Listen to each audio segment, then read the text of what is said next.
Ja vlastne by som vám dneska rada ráno odprezentovala nejaké akoby základy v oblasti ESG, pretože nám sa celkovo v CIRA často stáva, že ľudia si možno ESG predstavujú trochu inak, než ako to v skutočnosti je.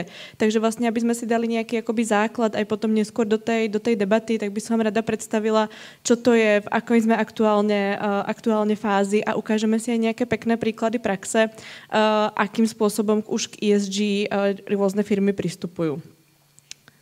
Šipka dolu. Super. Ja by som najprv predstavila CIRu, organizácia, ktorú zastupujem. My sme vlastne poradenská konzultačná agentúra v oblasti primárne udržateľnosti, cirkulárnej ekonomiky ESG, takže akékoľvek otázky k tomuto, kebyže potom máte, pokojne sa za mnou zastavte pri káve a môžeme sa o tom pobaviť ešte viac do hĺbky. Taktiež sa venujeme vzdelávaniu v rámci napríklad našej cirkulárnej akadémie, kedy skutočne radi berieme ľudí z rôznych akoby firiem a ďalších organizácií aj na exkurzie po podnikoch. Minulý týždeň sme boli práve v Levandulovni, ktorá tu robí catering. Je to úplná náhoda, nedohodli sme sa tak dopredu, ale práve aj rôzne tieto akoby exkurzie sú veľmi zaujímavou vecou pre ľudí z rôznych akoby firiem, ako vidieť sociálne podniky. Takže v prípade, že aj toto je pre vás niečo zaujímavé, tak určite ma oslovte. A tým už končím toto promo CIRA Advisory a ideme priamo na agendu ESG. Rada by som tu pripomenula vlastne tento slajd, ktorý určite všetci nejakým spôsobom poznáte. Všetci vlastne, myslím si, že viete, čo znamená udržateľnosť. Poznáte akoby tie 3 piliere, sociálny, environmentálny, ekonomický. A vlastne, aby ten projekt dokázal byť skutočne nazvaný udržateľným, mal by vlastne obsahovať všetky tieto 3 piliere.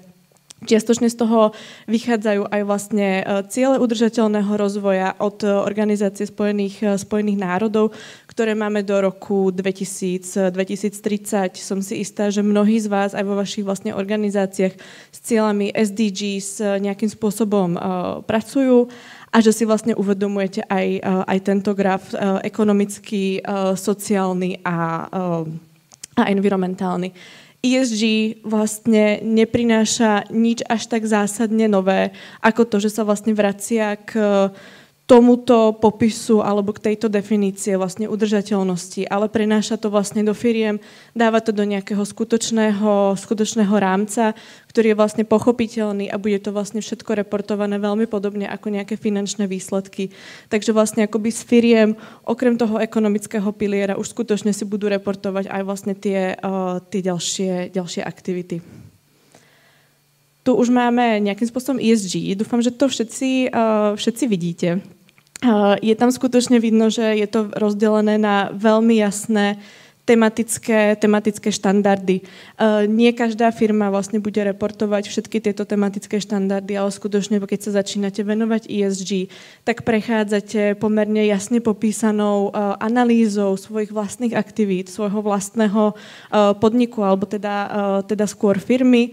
A vy si vlastne akoby mapujete to, ktoré aktivity majú dopad na vás, alebo v ktorých dopadoch vlastne vy máte, v ktorých aktivitách máte vy dopad na to okolie. Klimatická zmena tá je povinná pre všetkých, všetci nejakým spôsobom sa potrebujú zamyslieť vo svojich firmách, akým spôsobom ovplyvňujú klimatickú zmenu. Máme tu ale vlastne aj ďalšie témy pod pilierom E.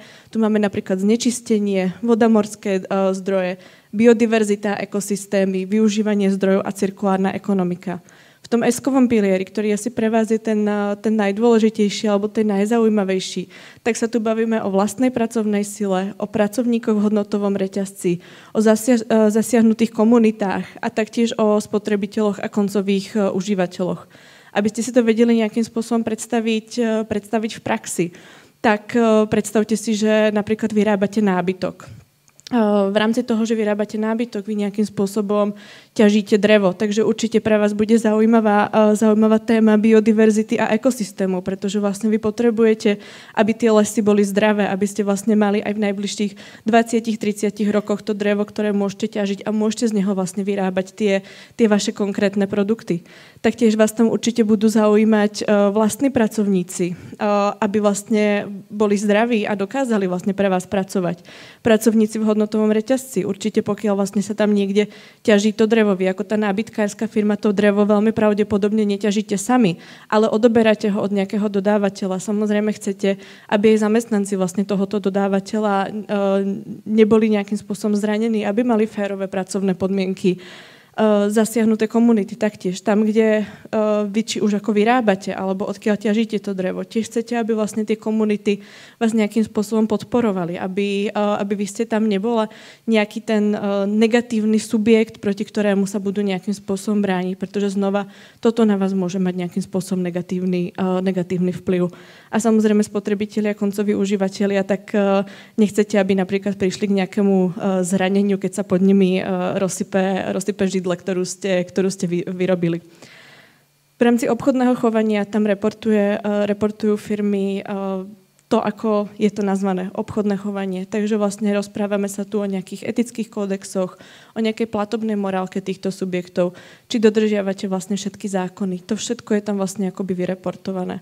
Tak to len, aby ste mali nejakú predstavu, akým spôsobom k tomu tie firmy pristupujú a vlastne je to veľmi logické, že vlastne vy chcete mať pozitívne vzťahy vlastne či už s komunitami, s vašimi zamestnancami, alebo vlastne aj so životným prostredím, pretože to má aj veľmi jasné biznisové dopady na vás.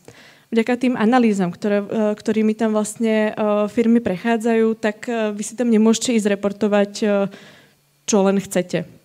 Vy vlastne skutočne, pokiaľ napríklad by ste boli nejaká akoby ropná spoločnosť, tak nemôžete si iba tak povedať, že klimatická zmena tá nás nezaujíma, pretože vy tam máte akoby veľmi jasný dopad. To by vám neprešlo vlastne akoby auditmi. Tu vlastne v tomto slajde ešte vidíte trošička viac, ako sa k tomu vlastne akoby pristupuje. Takže skutočne v rámci toho ESG firmy si tam veľmi jasným spôsobom mapujú nejaké svoje dopady, nejaké rizika, príležitosti a podobné vlastne záležitosti. Je to skutočne pomerne akoby zložitá vec, pokiaľ si chcete skutočne robiť ten ESG reporting tak, ako sa má robiť. Je to asi 3000 rôznych akoby databodov, ktoré vy si musíte skutočne akoby veľmi jasne prejsť. Dobrá správa pre sociálne podniky je, že vlastne na vás táto povinnosť nie je a pokiaľ nie ste kotovaní na burze, takže nie ste akciová spoločnosť a vaše akcie sa nepredávajú na verejných burzách, tak ani táto povinnosť na vás nikdy neprepadne. Samozrejme, ale ste vlastne v rámci nejakých akoby dodávateľsko-odberateľských reťazcov, takže prečo je pre vás ESG dôležité? Potrebujete akoby chápať, ktoré veci si tie akoby veľké firmy reportujú. To, kto sú vlastne vaši obchodní partneri a aké informácie ich budú zaujímať. Ja som vám sem ešte dala tento slajd s tým S-kovým pilierom, ktorý je pre vás ten akoby najdôležitejší. A rozpadla som vám tam akoby bližšie tie jednotlivé akoby témy, ktoré tie firmy zaujímajú. Takže skutočne ich tam bude akoby zaujímať nejaké akoby pracovné podmienky, bezpečnosť práce, či dostávajú adekvátnu mzdu. Taktiež, akým spôsobom podporujete diverzitu a inklúziu. Tam je súčasťou toho aj zamestnávanie vlastne znevýhodnených skupín na trhu práce. Ale nie iba to. Takže skutočne toto sú akoby tie dôležité témy pre vás, aby keď sa potom budete rozprávať s nejakou akoby väčšou firmou, s ktorou chcete vlastne nejakým spôsobom spolupracovať a príde na tému ESG, aby ste vedeli, čo sú tie témy a o čom sa s nimi v rámci ESG rozprávať. Tak tu máme ešte tzv. Dvojitú materialitu, čo je tiež pre firmy v rámci ESG veľmi dôležité. To je to, o čom som vám vlastne akoby teraz rozprávala. Vy si potrebujete zmapovať tie dopady, ktoré vy máte na ten svet okolo, ale samozrejme sú aj nejaké dopady, ktorý ten svet okolo má na vás. Ako som vám dala ten príklad, napríklad tej firmy, ktorá by vyrábala nejaký nábytok. Asi si veľmi jasne vieme predstaviť dopad tej firmy na spoločnosť. Ťažíte nejakým spôsobom to drevo, niekoho zamestnávate ale taktiež ten svet okolo má dopad na vás. Takže presne, pokiaľ kvôli klimatickej zmene prestane rásť to drevo v nejakej tej kvalite, ktorú vy potrebujete, má to na vás veľmi, veľmi jasné dopady. Takže vlastne toto je nejaký ten rámec, v ktorom firmy aktuálne začínajú premýšľať a vy ako sociálne podniky im v tom viete určite akoby pomôcť.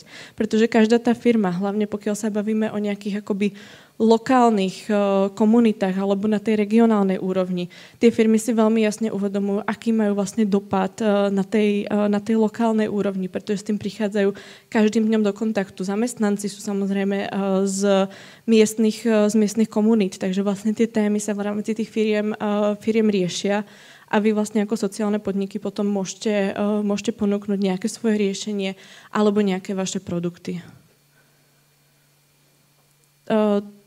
Pokiaľ sa bavíme o nejakých novinkách na tom trhu, tak tu je samozrejme nejaký akoby časový harmonogram, ako sa k ESG bude pristupovať. Aktuálne majú povinnosť vlastne reportingu tie úplne najväčšie firmy. Sú to firmy nad 500 zamestnancov, firmy, ktoré majú veľmi vysoké obraty. Sú to viac menej hlavne nejaké akoby banky a poisťovne. V tej ďalšej vlne to budú firmy, ktoré splňujú 2 z 3 požiadavok, majú nad 250 zamestnancov a nad 20 milión eur aktíva alebo nad 40 miliónov obrat.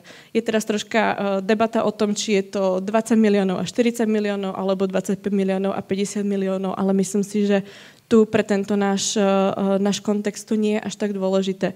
Ide skutočne o stále pomerne veľké firmy, na ktoré sa tá ESG povinnosť vzťahuje. Následne v tej poslednej vlne, ako som vravela, to sú tie podniky, ktoré budú kotované na burze. Stále dobrá správa pre vás, na vás sa tá povinnosť nevzťahuje a pravdepodobne sa ani nikdy vzťahovať nebude. Taktiež na väčšinu českých firiem sa tá povinnosť zrejme vzťahovať nebude, pretože je pomerne málo firiem, ktoré by spĺňali vôbec tie požiadavky v tom druhom pilieri a aj korporáty veľmi pravdepodobne vlastne si to budú plniť na úrovni matky. Ale samozrejme tie podmienky sa na nich nejakým spôsobom vzťahujú. Tak tu máme nejaké ešte meranie dopadu udržateľnosti. To sú nejaké akoby metriky, ktoré tie firmy budú využívať.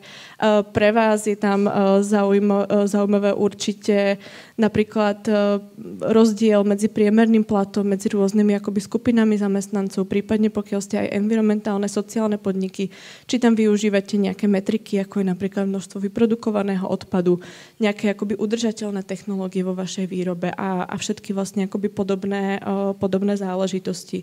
Čo vlastne ESG chce, je skutočne, aby sme merali tie naše akoby dopady, ktoré máme, či už na spoločnosť, alebo na životné prostredie. Viem, že pre vás je to možno trochu nové a možno trocha inak pristupujete aj k nejakej práci s meraním vlastne vašich dopadov, ale viac menej vy už veľa tých vecí robíte, čo je skutočne akoby veľmi dobrá správa. Takže skutočne stačí možno sa pozrieť do nejakých vlastne vašich výkazov a povedať si, čo by možno tí vaši obchodní partneri alebo vlastne tie korporáty, s ktorými chcete spolupracovať, chceli od vás počuť. Tak a už prichádzame k nejakým príkladom z praxe a ako rôzne spoločnosti už na tom trhu vlastne pristupujú, či už k tomu S-kovému alebo k tomu E-čkovému pilieru. Tu mám českú nábytkárskú spoločnosť TON. Tá veľmi krásne akoby pristupuje k témam udržateľnosti, či už vlastne cez ten S-kový pilier oni skutočne akoby veľmi jasne sa starajú o svojich zamestnancov. Okrem toho, že tam majú nejakú akoby skrátenú pracovnú dobu a také tie klasické zamestnanecké benefity, tak zaviedli si napríklad fyzioterapiu, že vlastne im tam chodí fyzioterapeut priamo akoby do práce, majú to aj v rámci nejaké akoby prevencie, chorôb z povolania a podobných záležitostí a veľmi pekne im to pracuje. Môže to byť tiež nejaká akoby inšpirácia. Vyrábajú tieto akoby krásne vešiaky, ktoré sú vlastne z ich odrezkov, takže vlastne svoj odpad nejakým spôsobom znova zhodnocujú, vyrábajú z toho úplne nový produkt. A čo je určite veľmi zaujímavé aj pre vás ako pre sociálne podniky, tak oni vlastne zachovávajú nejakým spôsobom aj kultúrne dedičstvo. Majú tam nádhernú vlastne tú pôvodnú vilu pana Toneta, kde robia rôzne akoby exkurzie a snažia sa to nejakým spôsobom zakomponovať do príbehu celej tej spoločnosti. Určite to môže byť nejaká akoby inšpirácia aj pre ďalších, ako pristupovať k témam ESG a z tých ako tabuliek a podobných vlastne vecí, ktoré som ukázala predtým, to skutočne akoby dostať do toho príbehu a do tej praxe.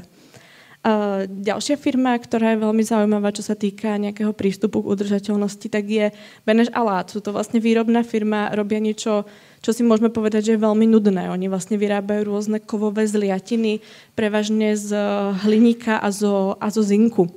Ale keď sa potom s tou firmou začnete rozprávať bližšie, tak vlastne vy zistíte, že oni nejakým spôsobom podporujú prvákov, keď prichádzajú do školy. Sponzorujú tam nejaký, myslím, že polovnícky ples, ktorý tam má akoby veľmi jasnú tradíciu v rámci komunity. Majú tam vlastný program, vzdelávací program pre zamestnancov, nejaký akoby Master Beneš Alát, takže vlastne nejaký váš kariérny postup je naviazaný aj na vzdelávanie a dostávate tieto možnosti. Podporujú určite akoby aj svojich zamestnancov, nejaký príspevok na tábor pre deti, podporujú ich vlastne rodinný a komunitný život. A taktiež, čo je asi pre vás to najzaujímavejšie v rámci svojej vlastníckej štruktúry, majú aj sociálny podnik Seva, ktorý vyrába rôzne stavebnice. Takže aj toto môžu byť rôzne prístupy firiem k ESG a nebavíme sa len o tých akoby najväčších firmách, ale aj o rôznych akoby menších podnikoch, ktoré sú lokálne a české a ktoré nejakým spôsobom chcú pracovať s týmito témami a myslím si, že ako sociálne podniky by ste všade si tam vedeli nájsť nejakú príležitosť, ako spolupracovať s podobnými typami firiem. Naposledy tu mám tiež tieto zakázkové listy, o ktorých sme sa už dnes rozprávali. Tiež sme sa nedohodli dopredu, že vám ich budeme ukazovať. Toto sú fotografie vlastne z tej našej exkurzie do Levandulovny, o ktorej som tu už rozprávala. A Markéta Winkelhoferová tam priniesla práve tieto zakázkové listy, ktoré sa pripravovali v spolupráci s MPSV. Malo to tam vlastne veľký úspech, boli tam s nami aj zástupci Komerční banky, ktorým sa to veľmi páčilo a už tam prišiel aj príkaz o tom, že vianočné darčeky chcú nakúpiť z Levandulovny. Takže je to tiež nejakým spôsobom vec, ako sa prezentovať voči podobným typom firiem. Určite nejaké tie zakázkové listy, kde máte jasne napísané nejaké vaše akoby prínosy, ale samozrejme aj tie produkty, ktoré vy ponúkate. Možno nie je úplne najefektívnejším spôsobom vlastne takto pozývať pár ľudí k vám na exkurziu do podniku, ale určite je to akoby veľmi pekný spôsob, ako poosloviť potom tých ľudí, ktorí o to majú záujem. Tak a to je z nejakého úvodu o ESG odo mňa všetko. Určite sa o tom viac ešte pobavíme neskôr v rámci debaty. Přesně tak.